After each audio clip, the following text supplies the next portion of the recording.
ready for racing.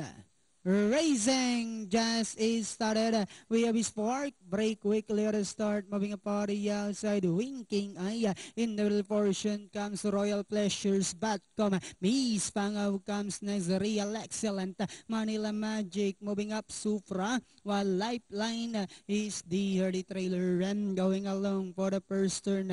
We have spark by our length and a half. Batcom is right behind in second, then followed over by entry number 5 Royal Pleasures. Alongside comes Winking Eye. Moving up is Real Excellent. Miss Pangaw comes next. Supra Manila Magic.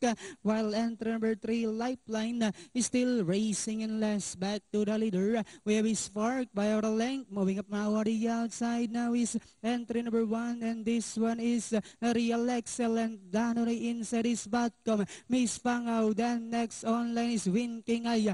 Supra comes next. Then followed by Manila Magic. Down on the inside now is Royal Pleasures. And a long way back to Lifeline, who's still racing in last. And as they swing for home, we have 2 entries. Party out for the lead. Spark moving up party outside. The Real Excellent. Manila Magic moving up down on the inside. Miss Pangaw Supra with about 100 meters of the race. Real Excellent Spark. Real Excellent Spark. Real Excellent Spark. And finally it's Real Excellent Spark. Then comes Manila Magic, Supra, Miss Pangaw. 1, 2, 4, 6, 8. Ganda ng laban ng dalawa.